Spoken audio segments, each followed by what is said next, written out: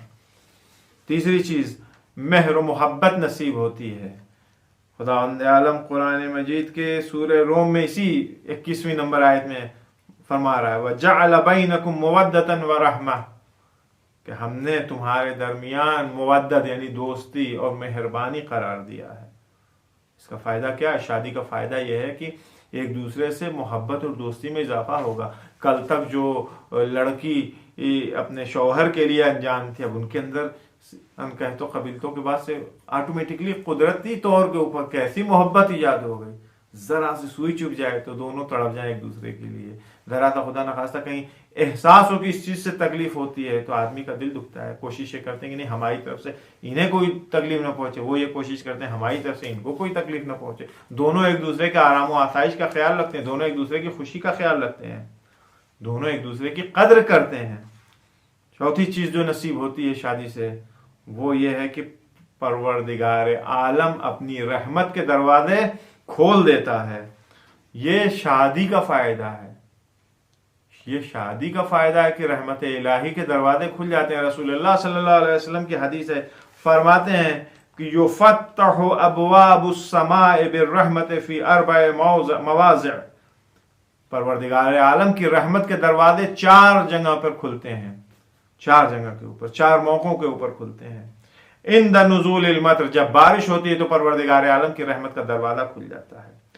وَعِنْدَ نَظَرِ الْوَلَدِ فِي وَجْهِ الْوَالِدَيْنِ، جب اولاد اپنے ماں اور باپ کے چہرے کے اوپر نگاہ ڈالتی ہے محبت سے، پروردگار عالم کی رحمت کے دروازے کھل جاتے ہیں۔ وَعِنْدَ فَتْحِ بَابِ الْكَعْبَةِ، جب خانہ کعبہ کا دروازہ کھولا جاتا ہے تو پروردگار عالم کی رحمت کے دروازے کھل جاتے ہیں۔ وعند النکاح، اور جب نکاح پڑھا جاتا ہے، جب نکاح ہوتا ہے 2 جوانوں کا، 2 لوگوں کا، مرد عورت کا، عورت کا مرد کے ساتھ، مرد کا عورت، جب نکاح ہوتا ہے، صیغہ نکاح پڑھے جاتے ہیں تو اس وقت پروردگار عالم کی رحمت کے دروازے کھل جاتے ہیں۔ آخری چیز جو اب بتا رہا ہوں ہے تو بہت ساری، لیکن آخری چیز، شادی کا ایک فائدہ یہ ہے کہ وہ پاکی اور پاکیزگی لے کر کے آتی ہے انسان کے اندر، انسان کے دامن کو پاک اور پاکیزہ تر کر دیتی ہے شادی۔ رسول اللہ صلی اللہ علیہ وآلہ وسلم فرماتے ہیں من احب ان یلقی اللہ طاہرا مطہرا، جو بھی یہ چاہتا ہے کہ خداوند عالم سے طاہر اور مطہر کی حالت میں ملاقات کرے، یعنی ایک دم پاک و پاکیزہ حالت میں خداوند عالم سے ملاقات کرے، فَلْيَتَعَفَّفْ بِزَوْجَةٍ، تو اس کو چاہیے کہ وہ پاک دامن بیوی کا انتخاب کرے، یوں ہی حسن کے اوپر نہ مر جائے کہ نہیں بڑا اچھا چہرہ ہے، بڑے اچھے بال ہیں، بڑے اچھے ہونٹ ہیں اور یہ خوبصورتی بڑی اچھی ہے، نہیں، پاک دامنی کو معیار بنائیں، یہ پاک دامنی معیار بنے گی اگر پاک دامن بیوی کا انتخاب کیا جائے گا تو پروردگار عالم سے گویا انسان طاہر و مطہر یعنی پاک و پاکیزہ حالت میں پھر ملاقات کر سکے گا۔ پروردگار عالم کی بارگاہ میں دعا گو ہیں کہ ہمارے جوان نوجوان لڑکے لڑکیاں جو شادی کے عمر میں داخل ہو چکے ہیں، ان کے والدین کو بھی توفیق دے کہ وہ جلد از جلد ان کے شادی اور ان کے ازدواج کے اسباب فراہم کریں، اور ان بچوں کو بھی حوادث زمان، بلیات زمانے کی برائیوں سے محفوظ رکھے اور جلد از جلد ان کی شادیوں کے اسباب فراہم فرمائے۔ السلام علیکم ورحمۃ اللہ وبرکاتہ۔